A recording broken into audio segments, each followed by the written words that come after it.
Here in Adelaide was where the 1986 Formula One season ended. For the second year running, all the power of the Grand Prix circus came to the pretty city. What hardly ever happens anywhere happened here. The World Championship was decided in the last race on this track.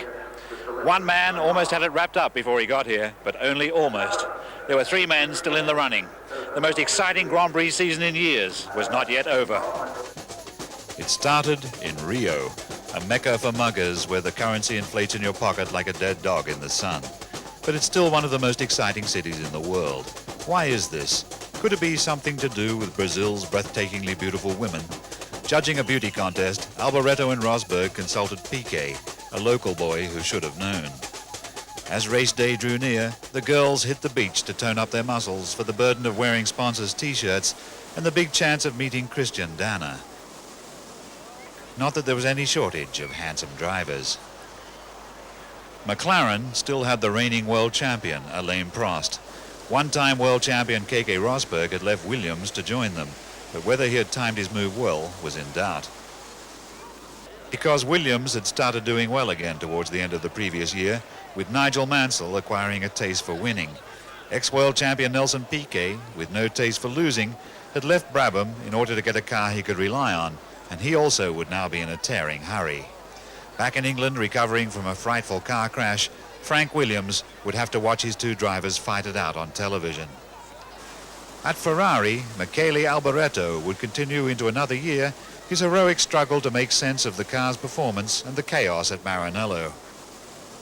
Stefan Johansson's broad smile would be strained to the limit if the Ferrari ran true to form, but everyone hoped that it would do better than that. At Lotus, drama had already begun between seasons. Brazil's hot shoe hard man Ayrton Senna had ungenerously said that the team couldn't support 2 stars, so Derek Warwick, who was almost hired, was unhired. Johnny Dumfries was brought in as a slave. With second best service guaranteed, he was on a hiding to nothing. But British aristos are made of steely stuff. The drama at Brabham was all potential. Riccardo Patrese was brought in, and Piquet, having left for Williams, had been replaced by Elio De Angelis, whose move from Lotus could turn out to be mistimed if Gordon Murray's revolutionary new low-profile design did not deliver the goods. Benetton Sports Clothes had now given their name to the car which, when it was called the Tolman, had been a joke until it started to go fast. By now, with a BMW engine, it was going fast enough to be a threat.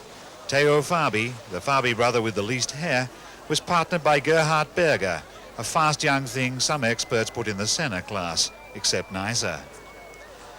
Not that niceness would matter much. If it did, Jacques Lafitte would have been world champion every year. But the Ligier was going well again, and the veteran might be in with a chance, along with René Arnoux, back after a year off, once Prost's partner in the aggro-ridden Renault team, once also at Ferrari, always a quick driver. At Arrows, everything was iffy as always. A lot of things would have to come right before either Marc Surer or Thierry Boutsen finished in the points. It isn't just a question of how you drive, but of what you drive, and of how long what you drive keeps going. Ken Tyrrell's team still had the talented British driver Martin Brundle, who was still hoping that the car would be as good as he was. Philippe Streff was stuck with a new boy image that threatened to go curly at the corners unless he could get some results. The Haas Lola started the year called the Lola Heart. Alan Jones was a proven quantity. It was the car that wasn't. But with the new Ford 6-cylinder engine promised for later in the season, this might be the vehicle to extend Jones's comeback all the way to the winner's dais. Patrick Tambay, however, once of Renault and Ferrari, was there to remind Jones that even the most promising car has to get you all the way there, or you don't make it. Almost everything about the Minardi team was an unknown quantity, except Andrea de Cesaris, who had established a reputation for being someone to steer clear of, even when he was stationary.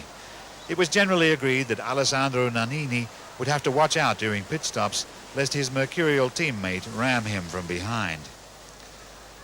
The Ozella team was led by Piercarlo Ghinzani, survivor of the highest speed shunt of all time at Kyalami in 1984.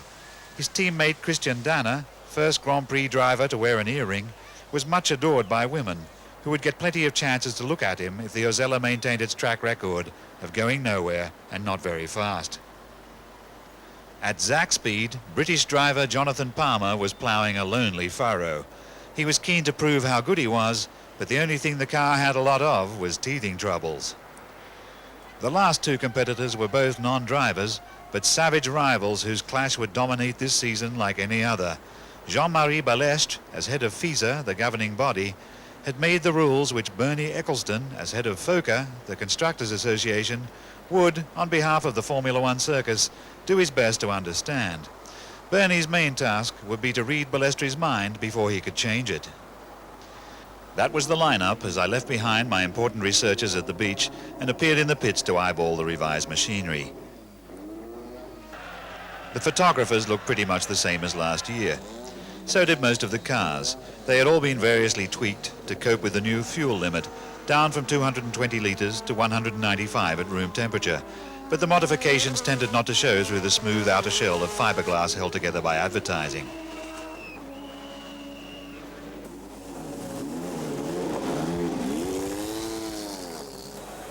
Except, that is, for Gordon Murray's new Brabham, on which he gave me the lowdown. And you couldn't get lower down than this.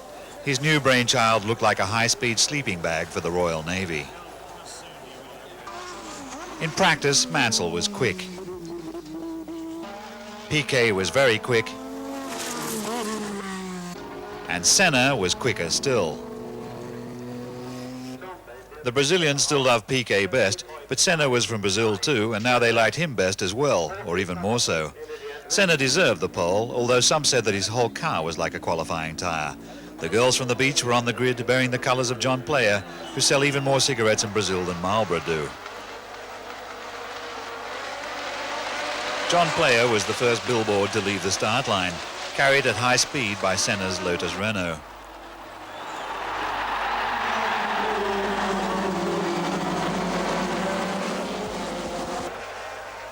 Mansell, in the Williams Honda, was disinclined to see Senna disappear.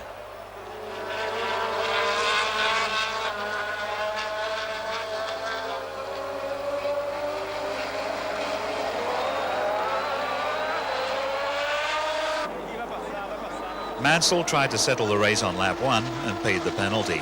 Senna stuck to the racing line and left Mansell to argue with the scenery.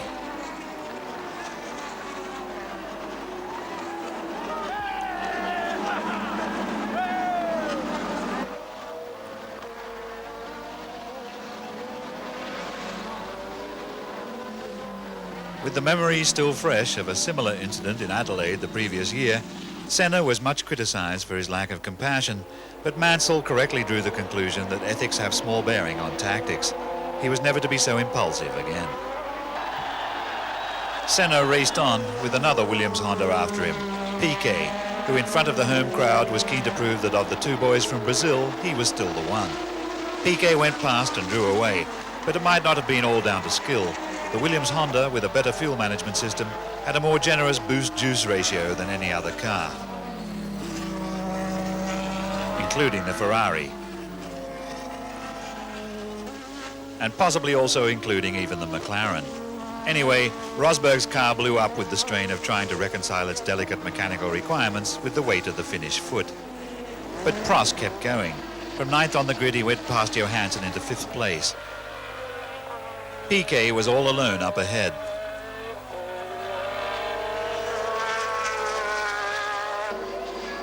After dealing with Arnoux Ligier, Prost went past Alboretto's Ferrari into 3rd place. Piquet came in for tyres.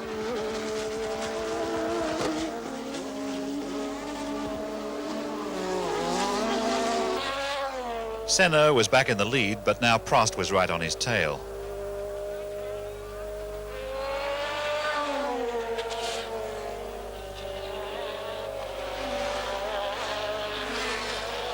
The McLaren re-established its superiority as in days of old. It looked so like last year it was almost comforting. De Angelis's Brabham found a way of getting even closer to the ground. Senna came in for new wheels. Prost was now in the lead, but something was wrong with his fuel system. Piquet on his fresh tyres was catching up.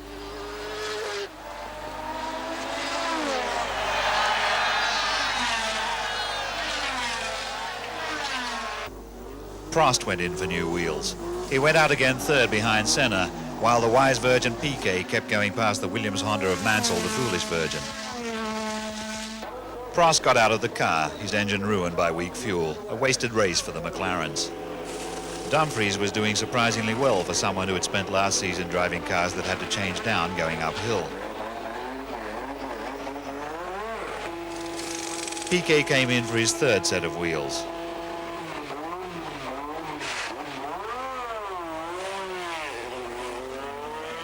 Senna was out on his own for a while, but it was an illusion. His Renault engine with desmodromic valves forgave everything up to 13,000 revs, but it was too thirsty to run the same boost as the Honda. And then he needed new wheels too. Lafitte and Arnoux in the Ligiers had not only kept going, they were racing each other for third place.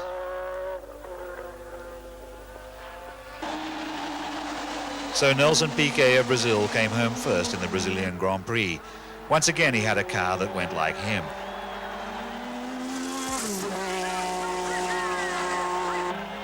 Ayrton Senna of Brazil came home second. Jacques Lafitte was third in the Ligier. René Arnoux was fourth in his Ligier. Many gallons of champagne were sprayed into the air instead of into the mouths of the thirsty spectators who would only have drunk the stuff. Next stop, Spain, where the locals were unworried by fuel regulations because Tio Pepe Sherry was one of the sponsors. But Jerez was not only the first of the 3 new circuits on which the fast cars would appear this season, it was one on which the fuel ration would be critical. Yet even if the whole Grand Prix circus ran out of gas, Christian Danner would never run out of girls. Bake loosely covered for 30 minutes at gas mark 6, then remove foil and allow to brown for a further 15 minutes. The Ligiers, having done well in Rio, were looking purposeful.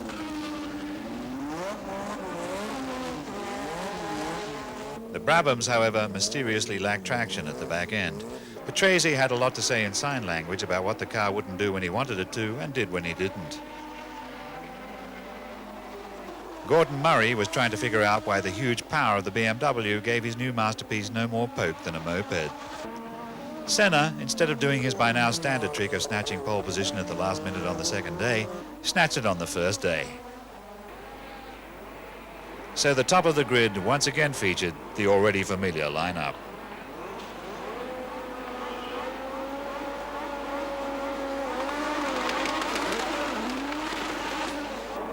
At the start, Senna led away with the field packed up so tight behind him that there wasn't room for the front wing of Fabi's Benetton, which went up in the air, luckily without coming down again in anybody's lap. Senna pressed on, followed by Piquet and Mansell in a Williams Honda each, and then Rosberg and Prost in the McLarens. This looked neat. Less well organized was the collision between Palmer's Zaxpeed and Jones's Lola. Palmer got going again while Jones sat there wondering whether retirement had really been all that much less boring than what he was doing now. On they swept, with Rosberg now ahead of Mansell. So it was Piquet, Rosberg, Mansell, Prost, except that Senna was still out in front. Then Prost got ahead of Mansell, who, worried about his fuel readout, sank back to 5th. The 2 Ferraris were waltzing together until Johansson, with sudden brake failure, tried a fancy reverse turn off the back foot.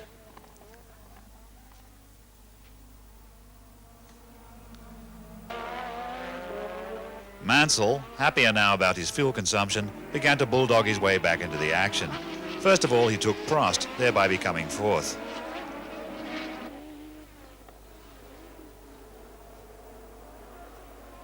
Then he took Rosberg, thereby becoming 3rd.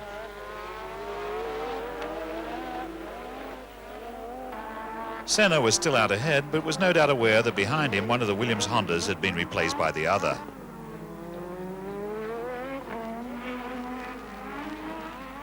Mansell now showed how much he was overawed by Piquet. Not at all.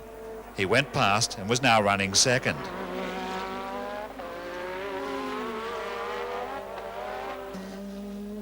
All fired up now, Mansell closed up behind Senna with the clear intention of getting past, which would be sweet revenge for Rio.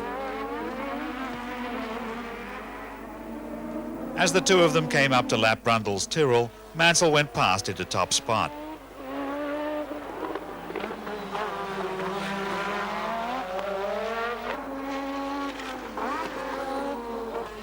Piquet's Williams was feeling a bit left out by all this. Finally it succumbed to engine failure. As he stopped for new wheels, Rosberg's fuel readout said that he'd been spendthrift with the boost. There was much dark frowning at the Finn, who said among other things that the fuel readout was faulty. Senna was now right back up behind Mansell, with Prost right back up behind Senna, who was pushing hard. Senna got out of the sandwich and into the lead. Prost also went past Mansell, who was several laps overdue for a change of wheels, a miscalculation. Mansell finally came in to be reshod. Cool enough to remember about wiping the crushed bugs off his visor, he already looked awfully used to being up there near or at the front. With fresh rubber, Mansell closed on Prost. Senna hurtled on. Senna, who hadn't stopped for tyres, was still out in front as the end approached, but Mansell, having passed Prost, was now second and getting closer to Senna all the time.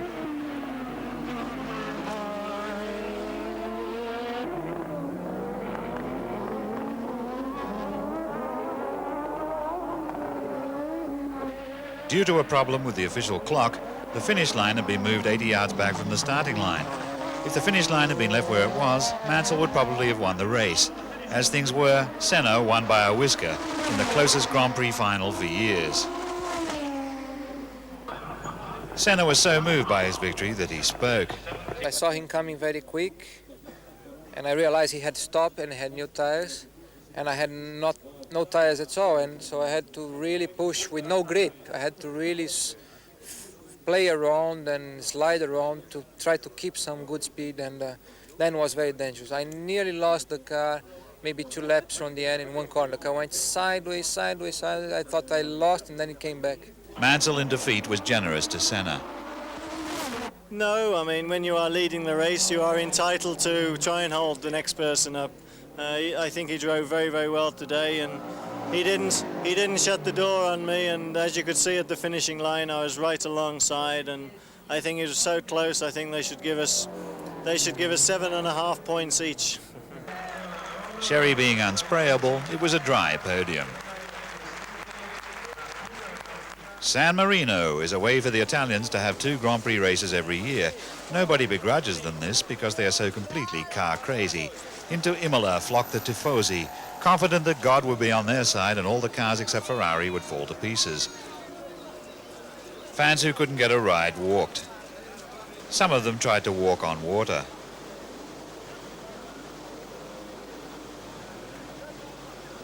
The only voice they wanted to hear belonged to Alboreto. How did he think the car was going? A little bit better. We have still 4 cars quicker than us, but there is a little improvement compared to the last race, and we are happy. He then set off to prove to the tifosi that he was their worthy representative and therefore should not be lynched if he didn't win. De Angelis, however, found that even practice was too great a strain on the 2-dimensional Brabham, whose disadvantages included a reduced amount of advertising space.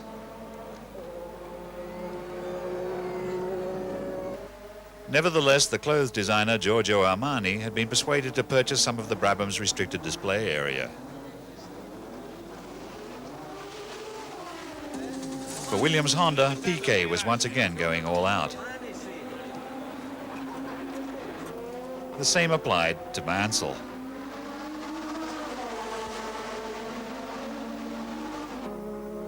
But Senna in the Lotus Renault once again showed that for qualifying at least, he had even more urge under his foot than Piquet or Mansell.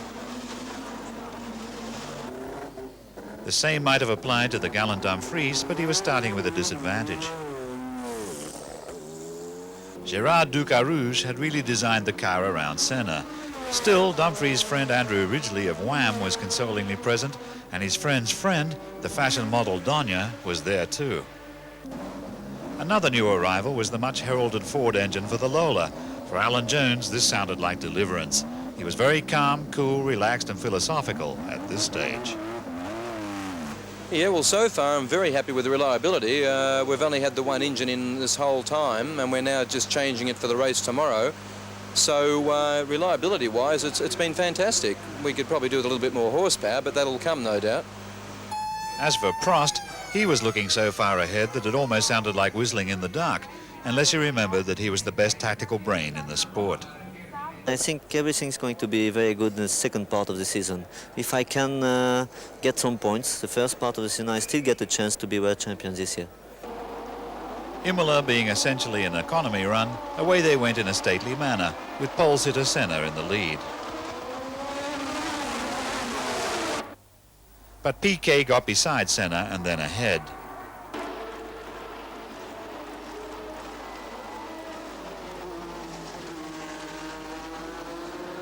Nannini in the Minardi collided with Lafitte's Ligier and parked with a cocked-up wheel. While Piquet raced away ahead, Senna held up the McLarens, who in turn were ahead of Mansell. Prost and Rosberg queued up to get past Senna. Prost was the first to manage it. Then Rosberg got past him too. Mansell called into the pits with Dickey Electronics, but later rejoined the race. Rosberg was not to find the McLaren user-friendly until halfway through the season, but he went after Prost anyway, overtook him, and went into second spot.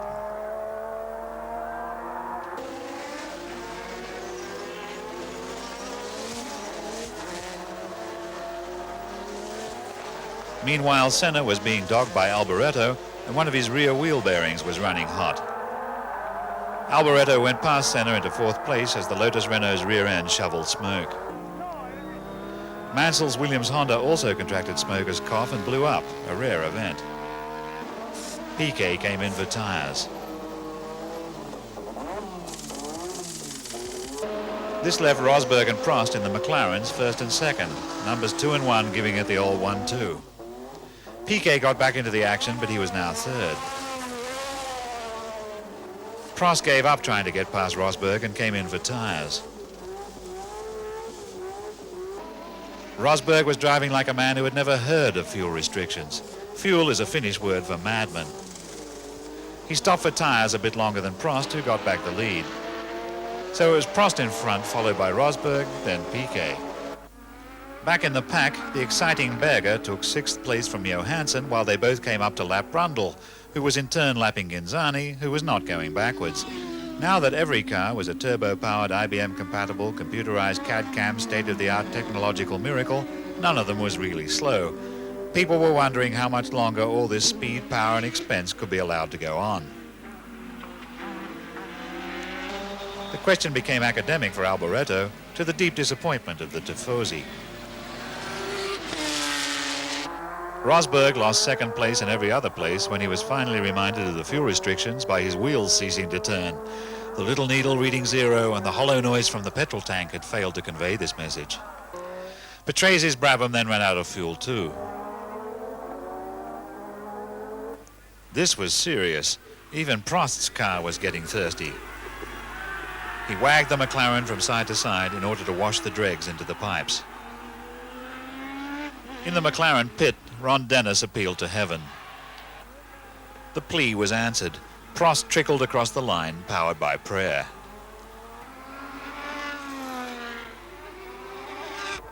Prost either punched the air for victory or said kill blag to the fuel rules. It was hard to tell. Ron Dennis hugged Mr. Auger of TAG, who paid for the McLaren's smart engine, although luckily Prost himself had been even smarter.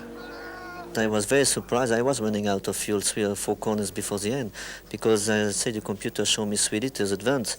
But at this time I said, shit, again, I'm going to lose this Grand Prix. I lost last year for 2 kilos less. And about fuel, that's why, you know, I was always against this regulation, because you can lose or win because 1 liter or half liter. But it's I was lucky today, and I think it's good for me. But not even the fuel ration hampers the champers. As they say nowadays with increasing frequency, the Monaco Grand Prix makes a nice change from Grand Prix racing.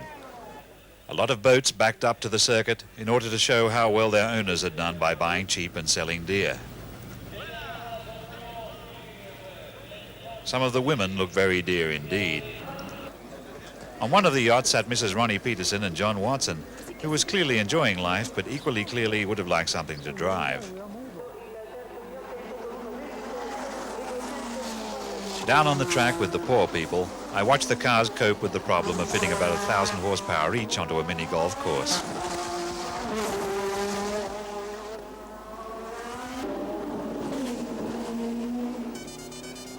The Brabham was still down on usable power, but Bernie had a word in Riccardo's ear. Patrese went out and got 5th place on the grid, the new car's best starting position yet. De Angelis, however, only just scraped through as a qualifier. Jonesy had a new sticker on his helmet indicating a tidal wave of Foster's cash. In the Williams pit, Piquet and Mansell practiced brotherly love, while each strove to outdo the other in cars that uncharacteristically disintegrated every hour on the hour. At McLaren, Prost got the pole, seemingly without effort. On the grid, Prost and Mansell were beside each other, with Senna and Alboreto 3rd and 4th.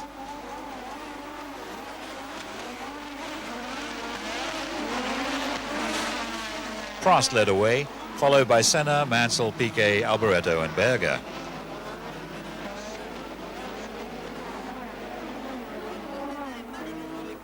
But the interesting news was that Rosberg came up from 9th and went past Berger into 5th position. At Monaco, this is a lot of places to gain in one whole race, let alone one lap. If the era of extravagant drivers like Rosberg was now passing, it seemed a terrible pity.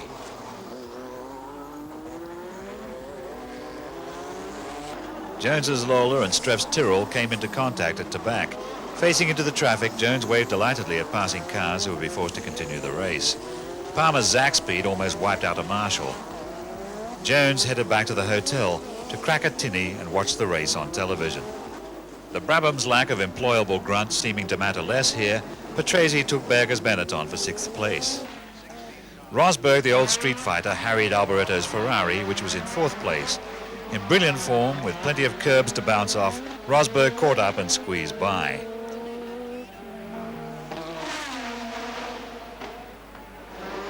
Curb is a Finnish word for guts. Mansell's tyres were off, and after stopping to change them, he was down from 3rd to 5th. Rosberg, having inherited 3rd place from Mansell, now had Senna in his sights. Rosberg tracked Senna around the hotels and eventually caught him, but then had to stop for tyres. So Prost was still in the lead. After his pit stop, Rosberg closed up on Alboreto all over again. He went past in almost the same spot as before, which looked like a replay. Prost now stopped for tyres. This led Senna into the lead. Alboreto's Ferrari gave up, giving all the Italians present a chance to catch an early train. Senna now had Prost in his mirrors and a worn set of tyres with which to do not enough about it. Senna did his formidable best, but Prost had all the grip.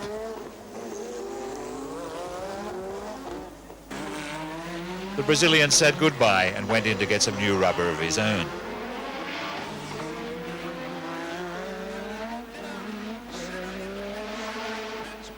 Prost now had the lead, which he would keep until the flag.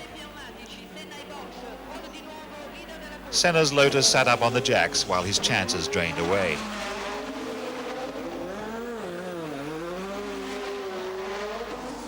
Prost's McLaren hummed calmly on.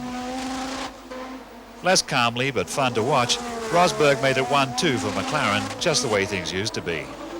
Senna had to be content with 3rd. So the race was running out in good order. Unless something went wrong, it was all over. It went wrong for Patrick Tambay, whose Lola did a barrel roll at head height and returned to earth in the form of junk, from which Tombe unbelievably emerged intact. He was lucky not to go over the barrier and down to one of the seafront bars, where he would have been offered a drink but might have had trouble holding it steady. Here was a reminder that even Monaco is a Grand Prix race and that the Grand Prize can carry a big price.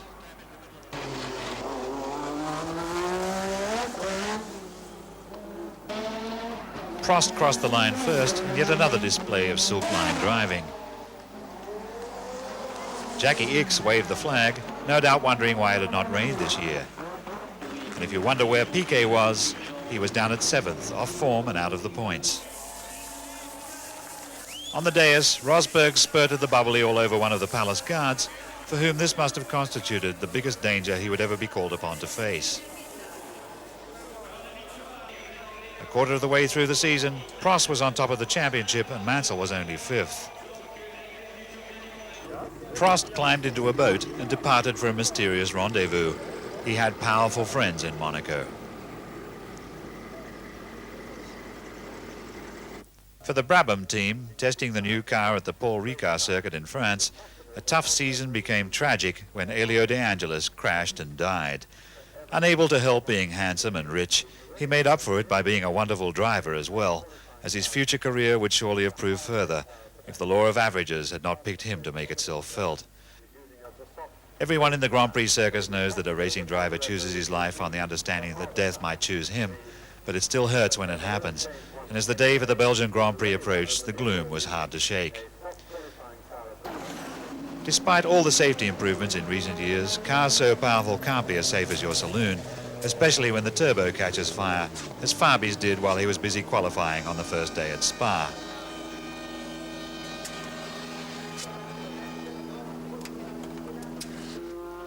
But Berger in the other Benetton was quickest on the first day. He found the pit area full of new friends.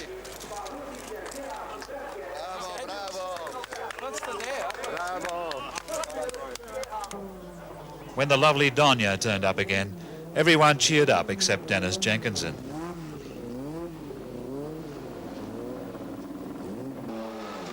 She clearly fancied him, but Jenks is no cradle snatcher.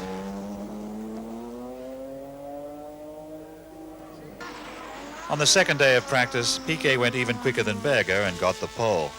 Well, it's Senna been doing all the pole positions so far and all the quick circuits. I don't know why he didn't went very quick. I was expecting him today come very quick. So I wasn't very lucky, and I missed my first pole position. And the shit thing is, okay, first row is okay, but the shit thing is I would need the Vespa, so I have to try again next race. There was another shit sing for Berger at the start. Senna came around from behind him and nudged him towards Prost, creating a small traffic jam to which Fabi and the other Benetton added his contribution. Rosberg took a look, turned around and went back the other way. Most of them slowly got going again, but meanwhile Piquet was racing away from Senna as they both tried to race away from everybody. The rest of the field were not to be ditched so easily. Piquet and Senna soon found Mansell close behind them, followed by Johansson's Ferrari and Dumfries in the other Lotus. Berger was back in the running, but Prost's front wing, damaged by the Chantette, was drooping like a moustache that had been slept on. The leaders ran on, evenly spaced and at high speed. Prost came in for a nose job. As Piquet led, his teammate Mansell was finding the high-speed Spa circuit very enjoyable and celebrated by going past Senna into 4th place. Mansell was having so much fun, he was having too much fun. He hopped the curb at the bus stop chicane and did a pirouette that dropped him back to 4th.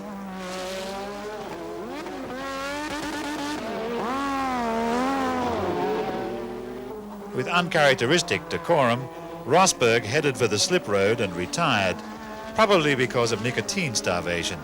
They had still not given him a helmet with a little hole in it. Piquet was still leading. Mansell, the British bulldog, was now eager to retrieve the bone he had dropped while dazzled by the spinning scenery. He took back 3rd place from Johansson. Piquet retired with a blown engine. This left Senna in the lead.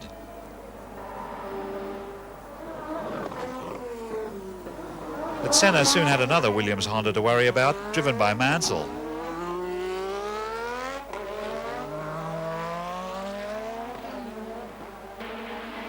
Prost's newly nosed McLaren was moving up all the time. He went past Sura's Arrows into 11th spot. The pressure on Senna temporarily eased when Mansell stopped for tyres, dropping him from second to third behind Johansson. But soon Senna had to stop for the same reason, dropping him from first to third behind Mansell.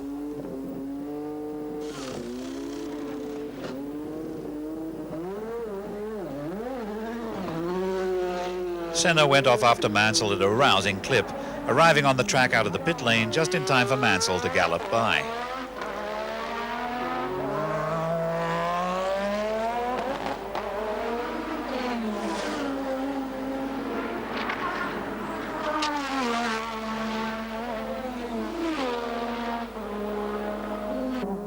But Johansson now led, a stirring sight which was probably communicated immediately by telephone to Commendatore Enzo Ferrari at Maranello.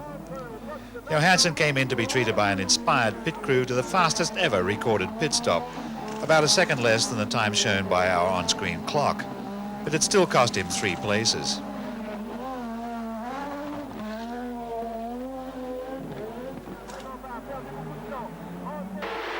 Prost was still moving up. He lapped Berger, of whom he had seen more than enough that day already.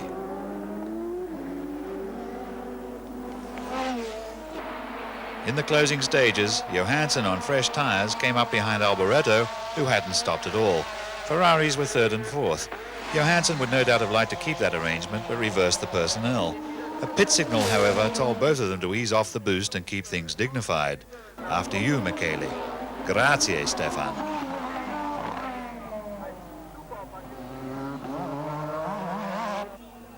Mark Sura shed a wheel on the way into the pits so as to emphasize that there was something wrong with his arrows.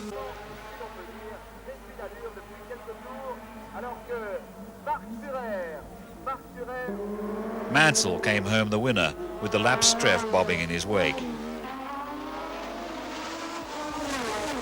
Mansell had now overtaken Piquet in the World Championship, but Senna, by finishing the race second, now led in total points. Johansson did his best to stay behind Alboreto, but his foot slipped and he came out ahead. Unseen by our camera and barely creeping onto the scoreboard, Prost had climbed all the way up from nowhere to 6th. But Mansell had the limelight. I'm sorry it took so long, Frank, but we've cracked it this year already. And so, as if to bear out Sigmund Freud's theories about the infantile impulse at the root of all endeavour, the boys lined up again to see how far they could squirt. Across the Atlantic went the Grand Prix circus to the Gilles Villeneuve circuit at Montreal. At Brabham, Derek Warwick, currently driving for Jaguar at the very top of sports car racing, was brought in to fill De Angelis's sadly empty chair. Warwick had nice things to say about the car, initially anyway. Driving endurance, you know, the cars are much heavier, much slower under braking, so it's completely different. And then this afternoon in qualifying, I mean, it was just, with the power of the BMW, it was just amazing, fantastic. The other big story was Christian Danner's block move to Arrows, where Sura's seat had become empty after a bad rally accident. Ozella didn't want to let Danner go. There was a lot of strained laughter on the subject, but it was a change for Danner to be torn limb from limb by men. Journalists who wore summer clothes were making a big mistake. Because it rained like stink, Senna slowed down by about 1 mile per hour. Fabi's Benetton slid along in high-speed contact with the pit wall, demolishing all the pit signal boards, slicing off its own nose and rearranging the front suspension. Then it crushed its rear end against the opposite wall and evened everything out. Blessing the miracle of the modern laminated carbon fiber monocoque module, Fabi stepped out of a car dramatically shorter than it had been only a few seconds before.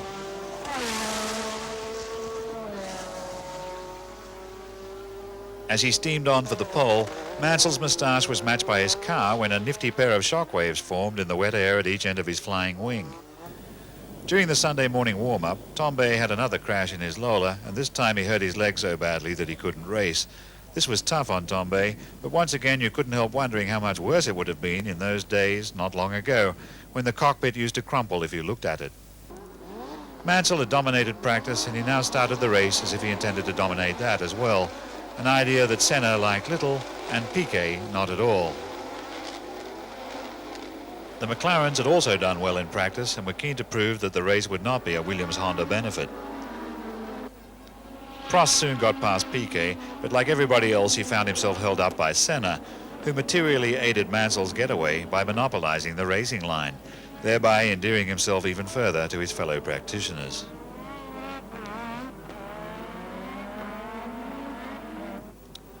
If this had been American football, Mansell would have been in the happy position of a running back who has his blocking done for him by a member of the opposing team.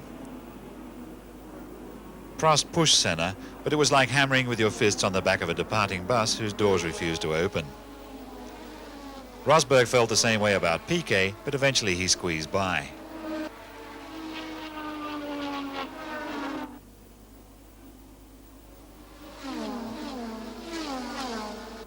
Senna had held Prost up to the point where Rosberg could get a shot at his own teammate if he timed it right.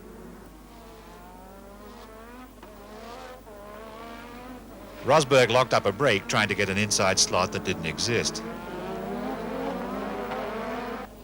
Somehow contriving to ignore Rosberg's hot cigarette-stained breath on his neck, Prost concentrated on the problem of getting past Senna, finally presenting him with the choice of either giving way or leaving the room.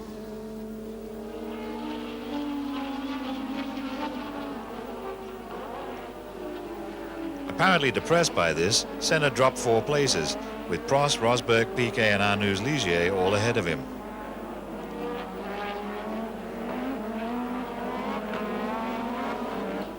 And Mansell was way up ahead of all of them. Rosberg got past Prost into second place. Liking the sensation of getting in front of people, Rosberg went past Mansell into the lead.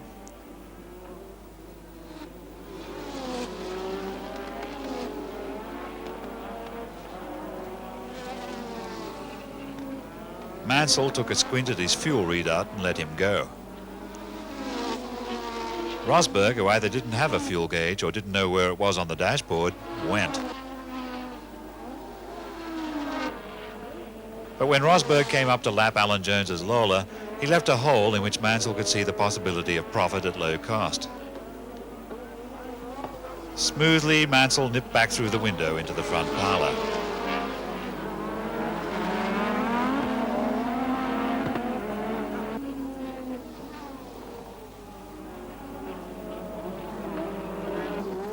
Rosberg stopped for new wheels, dropping from second to fourth.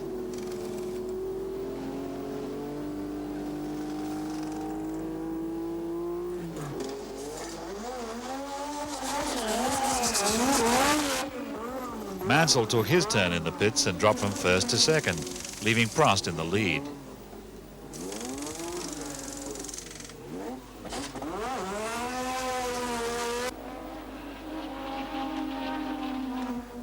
Prost came in expecting to drop from first place to second or maybe third, but his new left rear wheel stuck on a hot axle stub and he went back out fifth. So it was Mansell's Williams-Honda out in front, followed by his teammate Piquet, and then Rosberg in the first of the McLarens.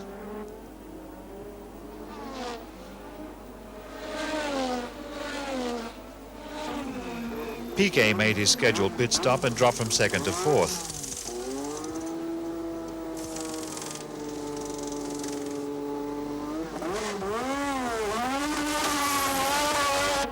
Back out on the track with fresh wheels, Piquet regained third spot from Prost in no uncertain manner. Lowering the dove-like shoe while cranking up the boost, the hastening Piquet took second spot from Rosberg. Clearly Piquet's real target was Mansell, who was showing a disconcerting ability to keep command.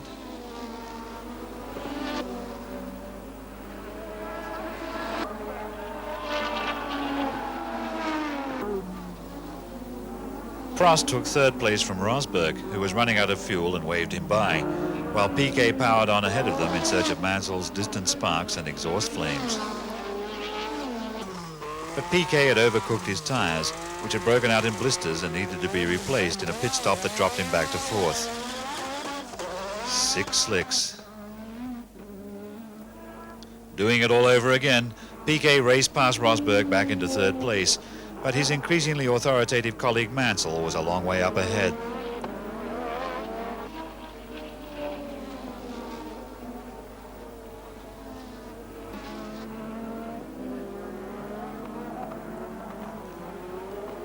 Mansell finished the race the way he had started it, in first place.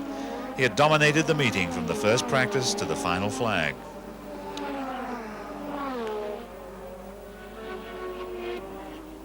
Prost had unobtrusively managed to rise above his bad luck into second place. Piquet had tried his best and ended up third, which no doubt made him secretly annoyed. But on the winner's dais, Piquet conquered his peak and showered his triumphant teammate with affection.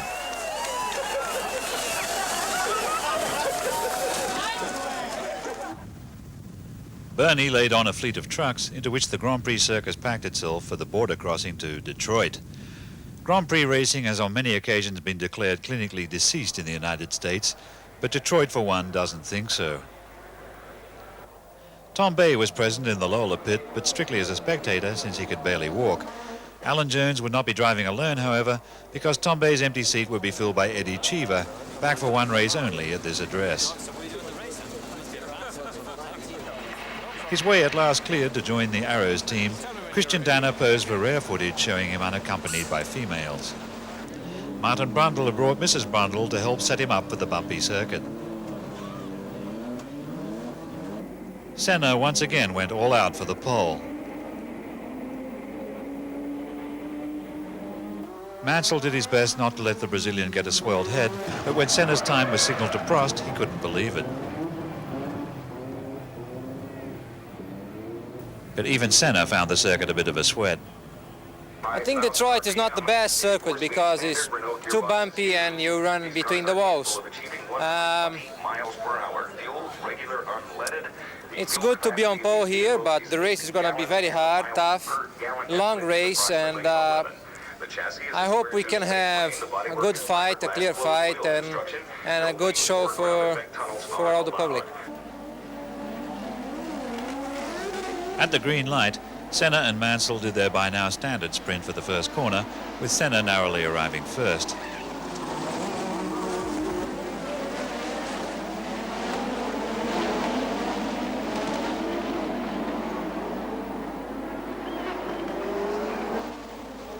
Arnoux in one of the promising Ligiers lay third, followed by Piquet, Johansson and Prost.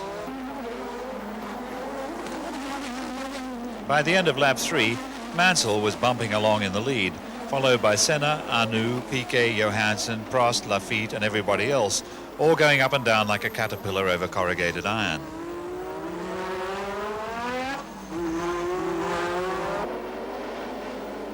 But Senna, not content to run second, turned up the volume and took the lead back from Mansell, whose back brakes were playing up.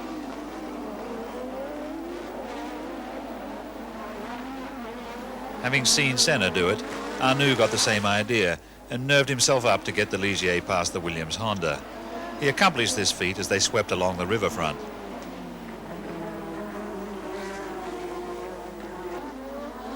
But Senna was now right out on his own. Until he got a puncture and had to come in for an early pit stop. Arnoux was now in the lead, but found himself challenged by his teammate Lafitte, two Ligiers at it hammer and tongs. To the delight of his many admirers, Lafitte kept the lead no matter what was happening behind him, and a lot was, because although Arnoux dropped back, he held up Mansell, Prost, Piquet and Senna. Piquet went past Prost, but Mansell was still stuck behind Arnoux. Senna got past Prost.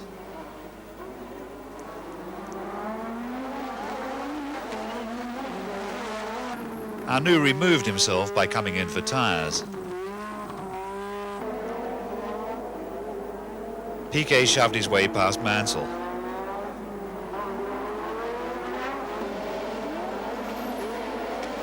And so did Senna. Piquet drew a bead on Lafitte and in due course went past him into the lead.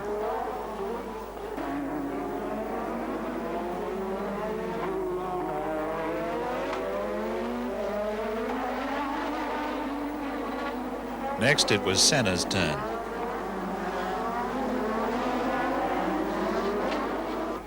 Lafitte needed new tyres. So did Piquet, but he didn't need a jammed right wheel, which cost him precious moments and gave Senna a longer lead.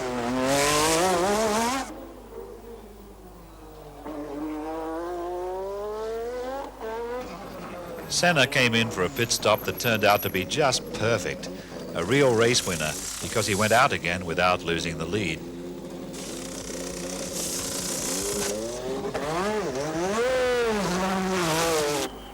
Piquet, perhaps a trifle peeved, took it out on the riverfront wall. Piquet's wrecked car was left on the track long enough for Arnoux to come around and hit it, leaving the marshals with 2 cars to remove. Senna, the Lotus Renault functioning like a watch for once, rushed on towards victory. Lafitte, who must have been feeling that all was coming right again at last, took back second place from Prost.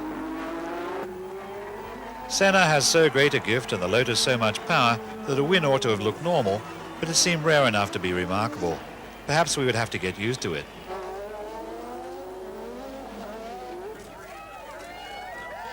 Senna, Prince Andrew, the cameraman, but what the hell, it was his day.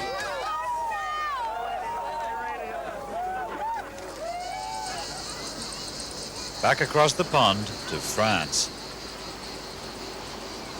Our cameramen took their lenses down to the beach for testing.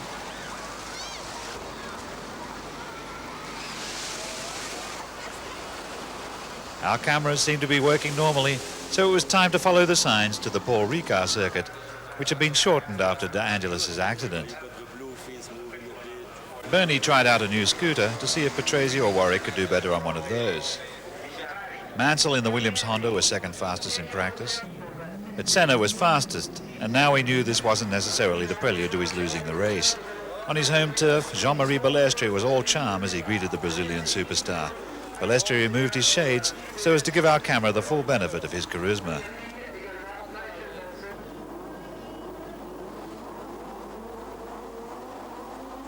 At the start, Alboreto went exactly nowhere.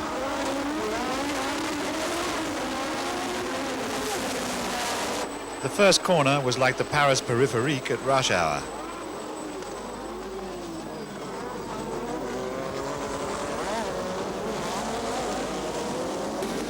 Mansell led through the twisty bit with Dumfries' Lotus up to 6th. The slave was keen to prove that he was a free man.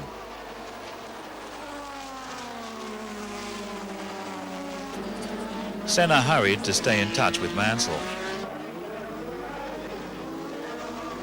Behind Senna came Arnoux, Berger, Prost, Piquet, Dumfries and Rosberg.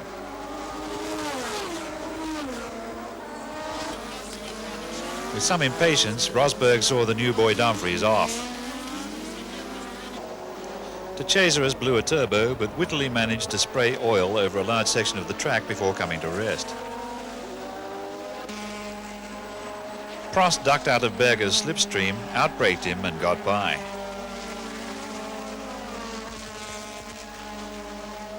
Mansell only twitched onto Cesaris' oil slick, but Senna lost contact with the macadam and sideswiped the rubber-padded Armco, the carbon fiber tub once again saving a precious pair of legs.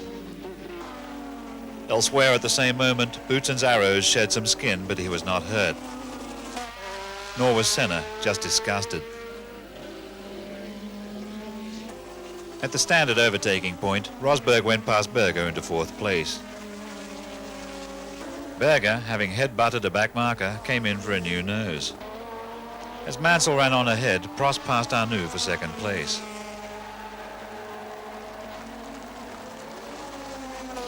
Mansell gave Prost the lead when he made his 2nd stop for tyres.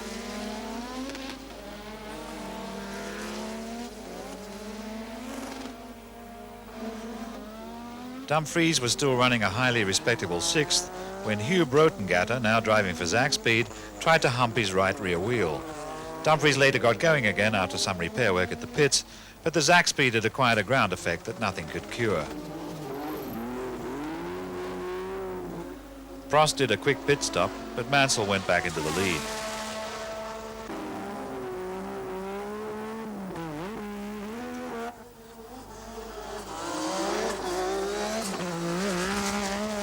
Back in the race in second spot, Prost had Piquet behind him, masked by Palmer's lap Zach speed. But when Piquet pulled out to pass Palmer, the hectic Rosberg pulled out to pass Piquet, and so went into third place. Streff's Tyrrell cooked up in a big way, but much more interesting than the fire was the time needed to put it out. Eventually, 3 marshals and a fire truck played out a comic epic around the edge of the conflagration.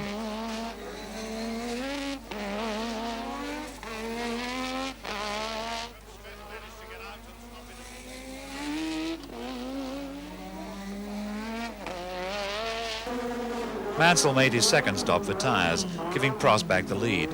But Mansell had it all in hand. Either Prost must come in too, or stay out on threadbare wheels.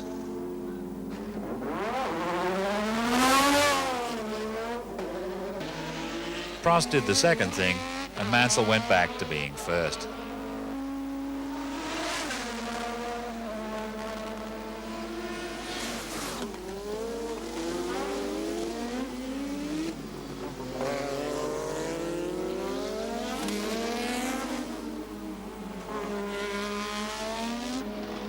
Dumfries, still gallantly fighting his losing battle in a team where even the Portaloo was set up for Senna, exchanged 10th place for some fire damage which the marshals made worse with foam. Piquet, who would have liked to be ahead of Mansell, or failing that a lot closer behind him than he now was, drew some consolation when he got past Rosberg into third place, with the lap Patrese watching it all in his low-slung mirrors.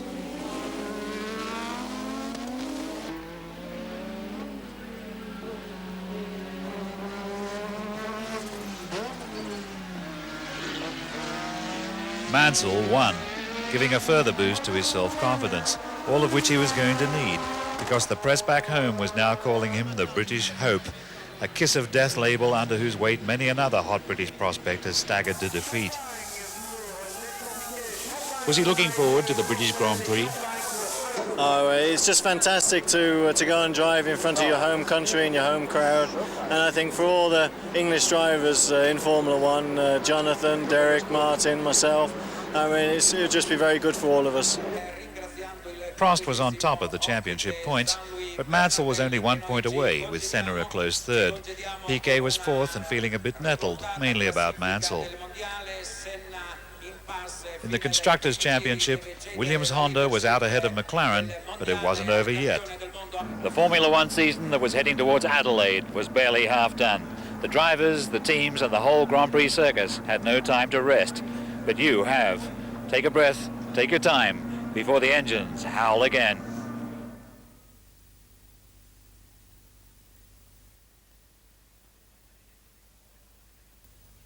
The 1986 Formula One season, the most exciting in years, was wide open until the end. In the last race, there were still 3 men in contention. It would all end here in Adelaide, but halfway through the season there was still a long way to go. Thousands of miles on the track, tens of thousands in the air, as the Grand Prix circus moved on. It moved on to Brands Hatch, where Bernie Eccleston arrived in a war surplus B-17 after bombing Ballestri's bunker in France. The new flat car still declining to come right, Brabham had wheeled last year's model out of oblivion. Why? We've experienced troubles with this 55 and we're trying to evaluate what, if any, the problems are. So we thought we'd drag this thing out the Donington Museum, fire it up and see what happens. So that's what we're doing. Did you have much trouble collecting all the parts for it? We found them littered all over the place and eventually we got enough together. But the old car was even slower than the new car. It wasn't just the Williams team that smiled when father figure Frank Williams proved he was on the mend by putting in a personal appearance. He was applauded to the echo, even by people who were getting sick of watching his cars disappear into the distance. Girl photographers who had been told there was a chance of meeting Christian Danner came from all over Europe. In the McLaren pit, I was confronted with a major and startling technological innovation. For the British Grand Prix, Marlboro would be spelled M-C-L-A-R-E-N.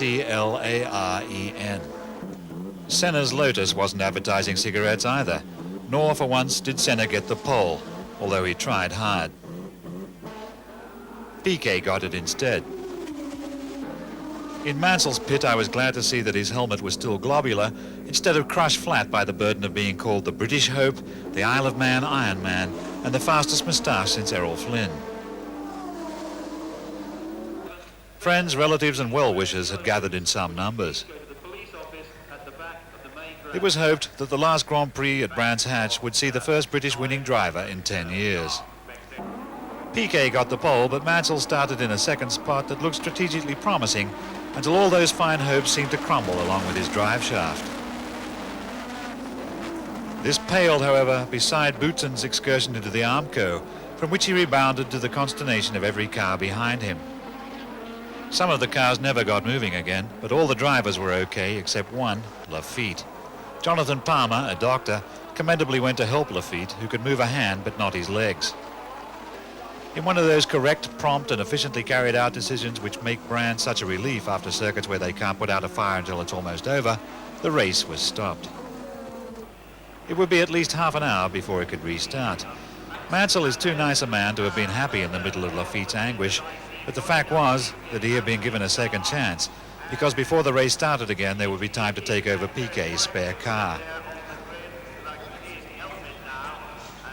The front of Lafitte's car gave a persuasive hint that his injuries were not light.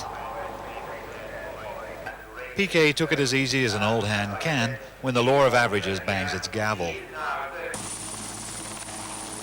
Lafitte was taken to hospital with smashed legs.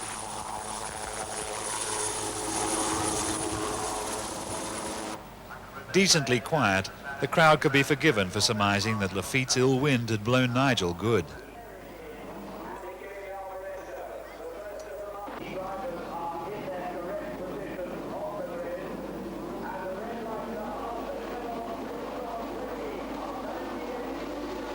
At the restart, the now wide-awake Piquet scorched off into the lead with renewed ferocity, determined to put Mansell in his place, which the Brazilian regarded as being second at the very most. The South American press had been saying that the Williams-Honda team was now favouring Mansell, and it is possible that Piquet had not only read this, but believed it. Anyway, Piquet was in a bad mood, which is not good for the judgment. Mansell had Berger's Benetton, Senna's Lotus and both McLarens after him, but he was determined to drive his own race and showed no signs of panic even when Berger took second spot.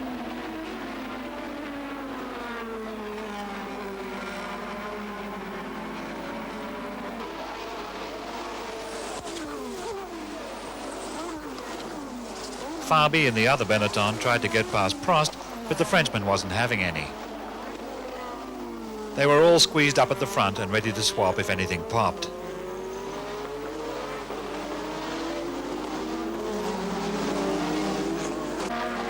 The Benetton BMW was fast, but the Williams Honda had that vital notch of boost in reserve.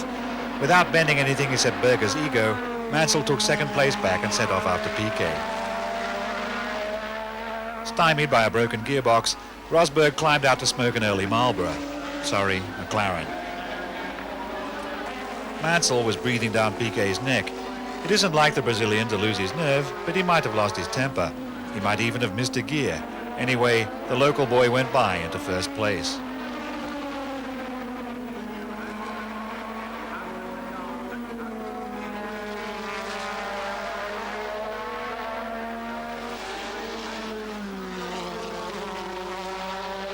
Stopping to change wheels, Senna could do nothing about his gear stick, which sometimes selected third and sometimes BBC 2.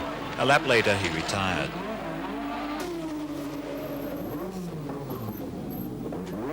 Piquet's crew changed the wheels quickly enough to keep him in second place.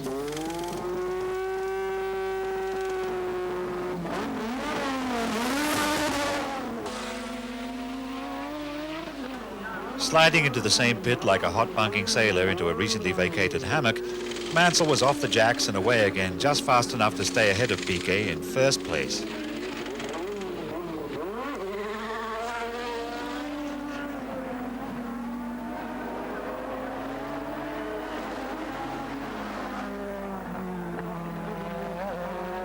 Arriving on the scene just after Mansell left the pits, Piquet went around the lap strip and up the hill like a burglar, hoping to catch Mansell before the British Hope's new tyres played themselves in.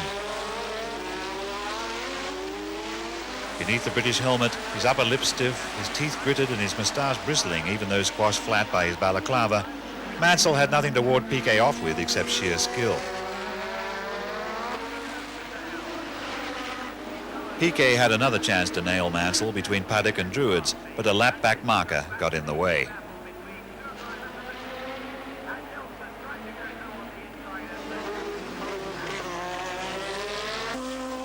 Patrese in the old model Brabham had got quite near the finish before conking out, so Bernie and Gordon had something to evaluate.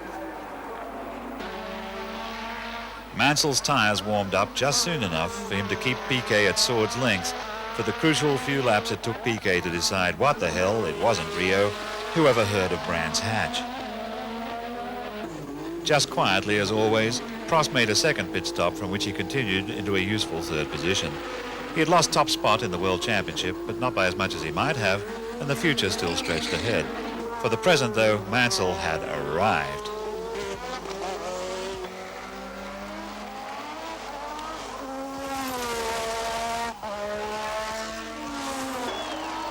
Mansell had not only won on his home ground, he was leading the World Championship for the first time. And he had done all this in a car borrowed from Piquet, who was less than thrilled, or so the delighted press strove to have the world believe.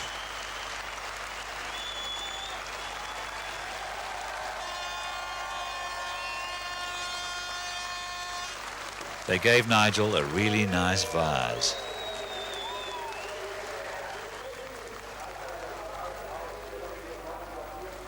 The German Grand Prix took place at Hockenheim, a super-fast circuit which reminds the drivers why they got into the sport in the first place, in order to run along the ground very quickly. And in Dana's case, to meet a lot of pretty girls. Philippe Alliot sat in for the injured Lafitte at Ligier, to whom it was rumoured that Renault would not be supplying engines next year. Rumours were rife. As a beautiful spy sketched the McLaren's tag Porsche engine, scuttlebutt had it that the car's star designer John Barnard might go to Ferrari, that Mansell might go to Ferrari, and even absurdly that Ferrari might go to, of all places, England, and be built there. Bernie Eccleston, the only man in Formula One who knows everything for sure, was everywhere, including the Ferrari pit. He had a word through team manager Piccinini's right earplug. Was he planning to buy Ferrari as well?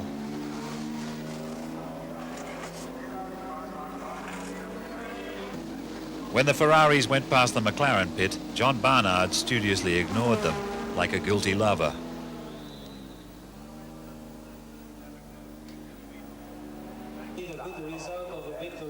Honda held a press conference announcing that its engines would go not only to Williams next year, but to Lotus as well, who would be encouraged to accept a Japanese number 2 driver along with the spare parts. Senna would be glad to get the Honda power plant, which, while slightly less rip-snorting than the Renault, was more robust. But for the brave Dumfries, it spelled goodbye in Japanese.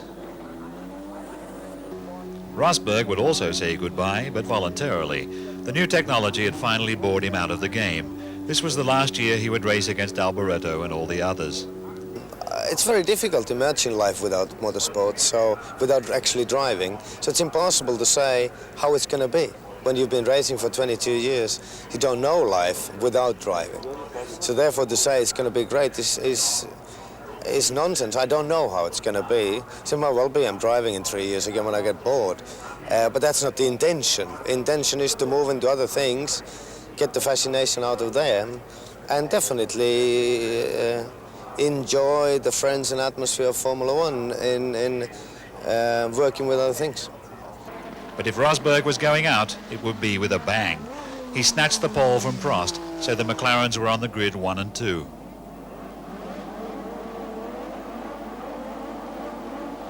At the green light, however, Senna got clever with the clutch and stuck the Lotus between the McLarens, as Johansson's Ferrari took an inadvisable shortcut over the front right wheel of Alliot's Ligier, rammed Fabi's Benetton and forced Tombé's Lola onto the grass. Both the Lola and the Ferrari continued, but Fabi's Benetton was obliged to advertise sportswear from the stationary position.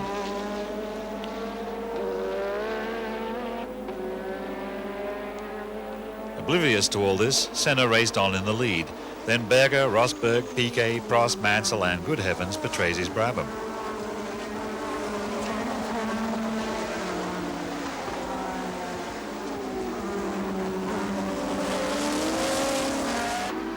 With Senna in charge, the top 3 moved on in good order.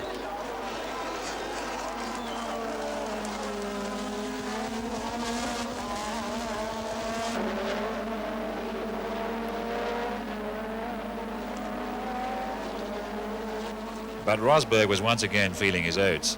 When they came back into view, Rosberg was in front.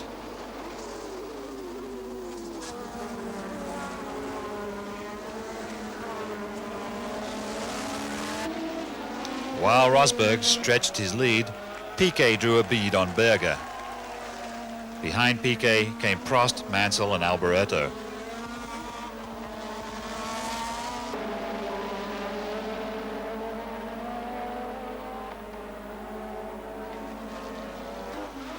Rosberg still led, but Piquet had got by Berger into third place behind Senna.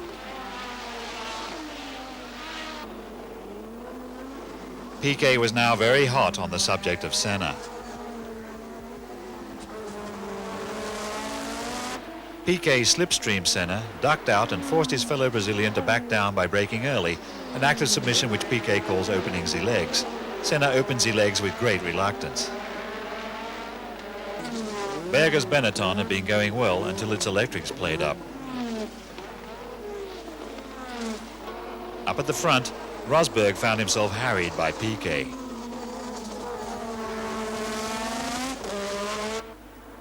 Rosberg opens the legs as well, and Piquet went by into first place.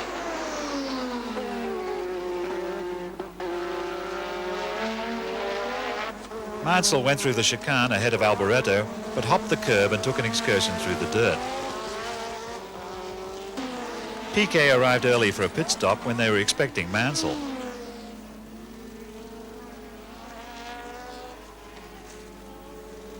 The crew was nonplussed only for an extra couple of seconds, but Piquet dropped from first to fourth. Rosberg also stopped for tyres.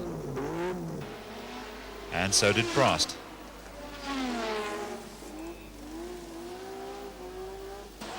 Piquet got the lead back from Rosberg.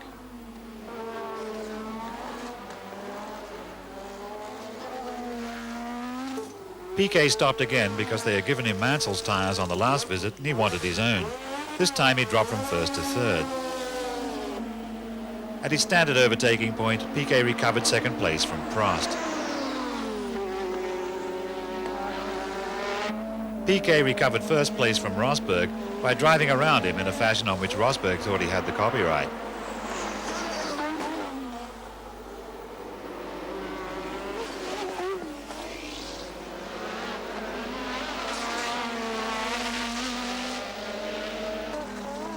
Two laps from the end, Senna suddenly closed on the McLaren.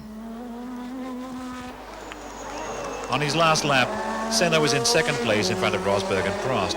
Prost had little fuel left, but Rosberg had none at all. So Piquet won the race.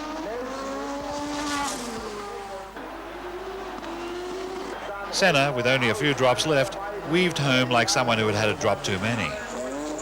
Prost is a man of great patience, but the fuel rules were testing it to the limit. He tried pushing, but gave up. Piquet had enough fuel left to do a victory lap and give Rosberg a lift home. So Mansell, who might have finished fifth if the McLaren's engines had been a bit less greedy, was up on the podium in the champagne squirting contest, and that much closer to the World Championship. The Hungarian Grand Prix was the first World Championship race ever held behind the Iron Curtain. The Hungarians spared no expense. Several impressive buildings have been put up around the circuit. The timing box, Monsieur Ballestri's parking space, the press tent. The Hungaroring was immaculately prepared. West Zakspeed paid tribute by changing the name of one of their cars. Once again, Bernie had fixed everything. I think that they think it's a good public relations exercise and the amount of exposure they're going to get obviously throughout the world is incredible. So it shows the rest of the world what it's like in the Eastern Bloc. The Eastern Bloc turned up in force.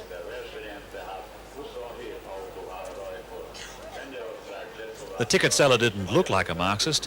Where does she carry her party card, you might ask? Hungarian radio had been telling the girls that there was a chance of fraternizing with Christian Danner. They came flocking in from the potato factories. James Hunt arrived on foot, having been banned from all airlines due to his corrosive effect on the carpets. Niki Lauda was there. Hunt would never have tried a stunt like that on his airline. Mansell qualified fourth. Prost third. Piquet was second. And Senna, after more spins than ever before in his whole career, once again got the pole. The track is very safe, so you know if most of the place. If you have a spin, you have runoff areas, so you try. And as it is very slippery, that means when you go just a bit over the limit, you are gone. You cannot recover from it. So the consequence of it is a spin. And so in 3 days I had 5 spins, which is a lot. A communist in a capitalist hat. Bernie breaks down all barriers.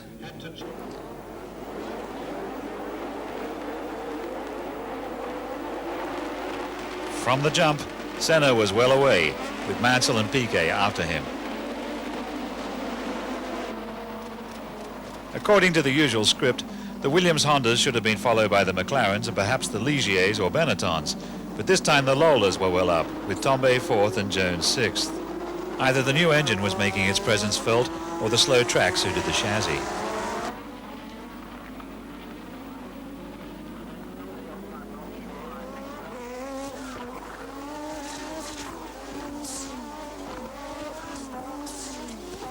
As Senna hustled on, Piquet was lining up to pass Mansell. Piquet had a new differential, of whose virtues, so the story later went, he had neglected to inform his colleague. Piquet was an old hand who knew a lot of tricks about setting up a car, but not telling his teammate about them would have been a new trick.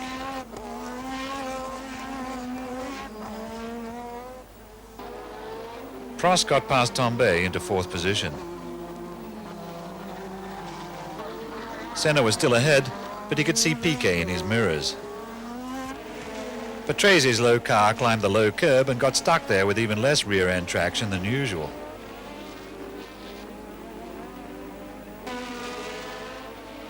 Piquet now had Senna lined up, and with the extra handful of boost permitted to him by the Honda's excellent fuel management, he simply uprated himself and swept grandly by.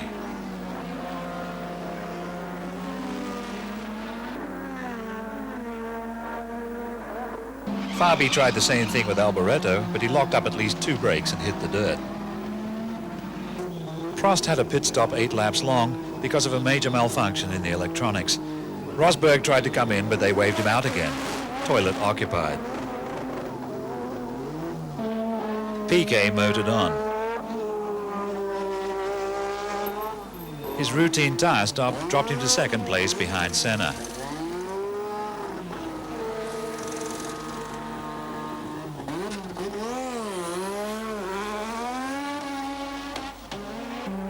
Senna motored on.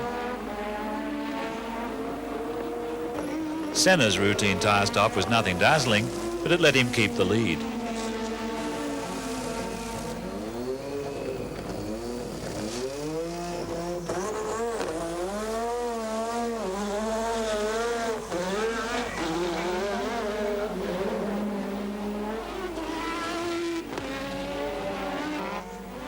Piquet, however, still had power in reserve. Once again, he prepared to cruise by. But Piquet had rather overdone the late braking. Senna dived inside and Piquet had to start again.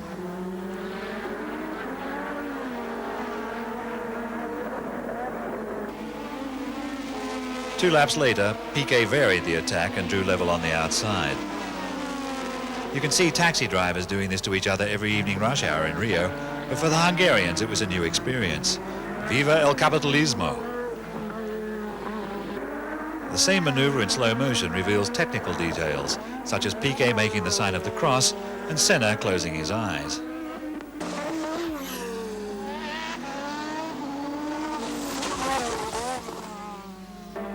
Piquet went on to win, which put him in a better mood, although the atmosphere in the Williams team was not calculated to improve when Mansell found out that he might have gone faster if Piquet had shared the facts and info. Senna came home second. This was the 11th race of the year and the first time since Brazil that Prost's name had not been among the top 6. Mansell was up there on the dais in third spot, but there was not much comradely mutual squirting between him and Piquet.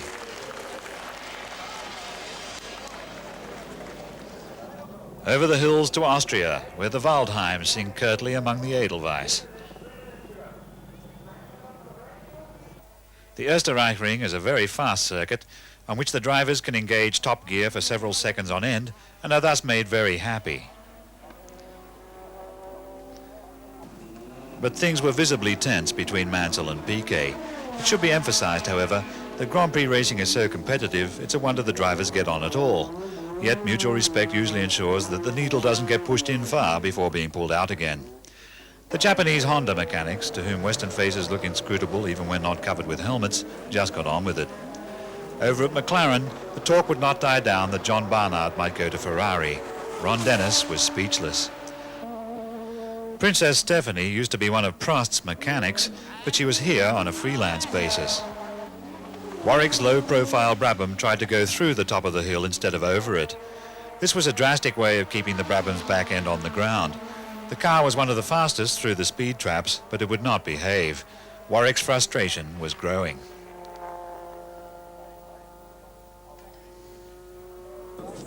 The spectators then switched their attention from Warwick to Patrese in the other Brabham. Patrese watched his car brew up while a marshal ran back from lunch to get his extinguisher. The fire truck got there on the same day, but only just. It's at long moments like this that drivers miss those wonderful English marshals who collect old copies of motorsport, pester them for autographs, but are there when you need them, instead of after the ashes have grown cool. Gerhard Berger, a prophet honored in his own country, really stirred up the crowd during practice.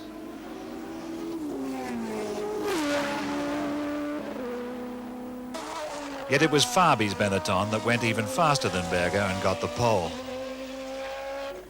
Fabi's family were proud of him, and what a lucky man he was to have one of those marvelous younger brothers who play practical jokes. So it was two Benettons in the front row, a whole new picture. For the first time in 1,000 years, there was no accident at the start. The McLarens chased the Benettons up to the first corner, with both Williams and Senna's Lotus a bit further back.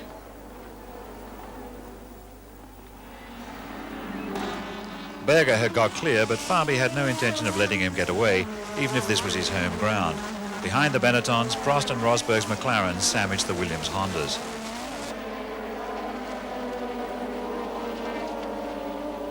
Senna watched Rosberg warily as the Finn flailed with impatience.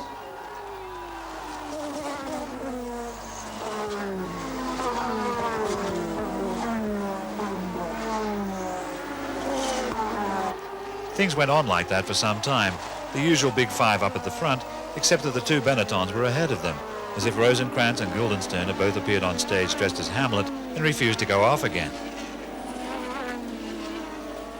Fabi tried to swap with Berger going up the hill, but Berger thought otherwise.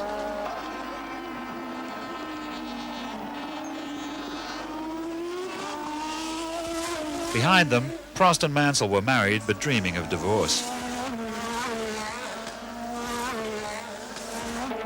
Patrese, who had pinched Warwick's car after his own had failed to reach the grid, was out after 2 laps with a blown engine and inched home to a pit where no one was jubilant.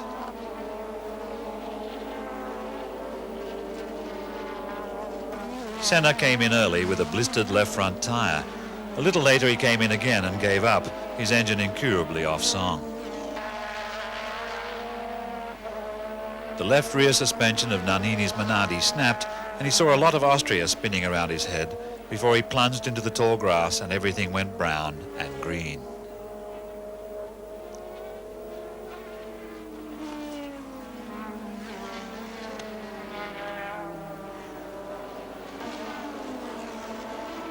Fabi was still pushing his car hard, hoping to get past Berger.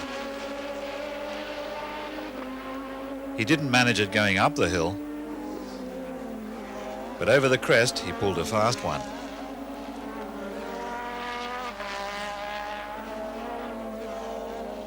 Fabi was in front, but the car had taken too much punishment. Berger got the lead back straight away. Fabi went slower and slower and finally retired.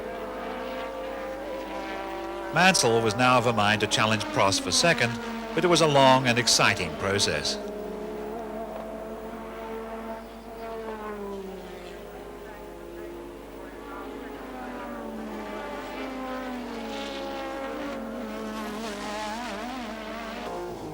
Finally, Prost stopped for tyres, giving second place to Mansell.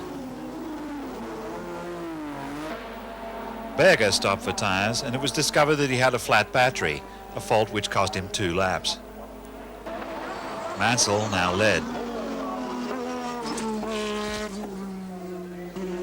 Berger just sat there, cursing quietly in the local lingo. Mansell's routine stop for wheels dropped him from first to second. Prost was now the leader.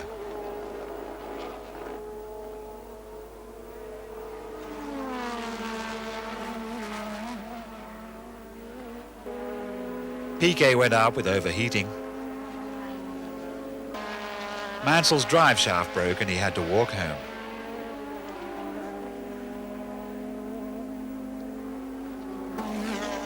Tombé's Lola had been running a creditable fourth, but Johansson's Ferrari had been sitting behind it.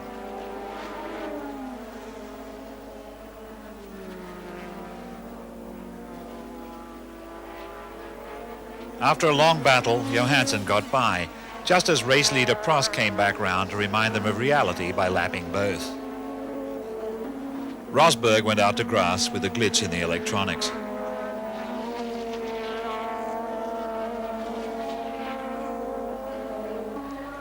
Prost won the race.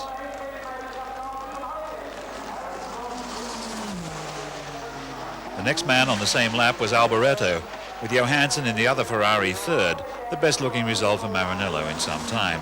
Alan Jones was fourth, so it looked at last as if his car was becoming as serious as he was. Tombé's Lola was also on the board, and Danner had shown that he could get points as well as girls. Prost was on top of the dais, but Mansell was ahead in the championship, nor were Senna and Piquet all that far back. Very interesting. The next stop was Italy, which means Monza, which means the Ferrari fans, by whom Alboreto would be required to do well, or else he would have to leave town wearing Mansell's moustache for a disguise.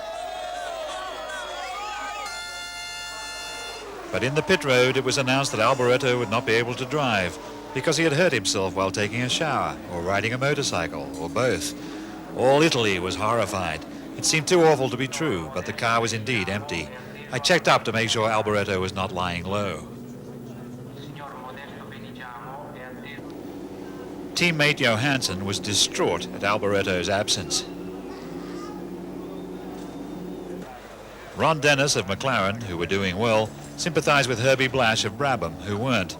Gerard Ducarouge of Lotus was also full of understanding, but none of this helped Brabham's designer Gordon Murray, who had dreamed up one revolutionary car too many. From my deep knowledge of the technicalities, I was able to advise Nigel on the finer points of strategy that would make him champion of the world. By now, the championship was down to 4 men, of whom Mansell's teammate Piquet was just as fast and being paid 4 times as much. I guarded my delicate ears against the shock as Senna, currently coming third in the championship, prepared to leave the pits.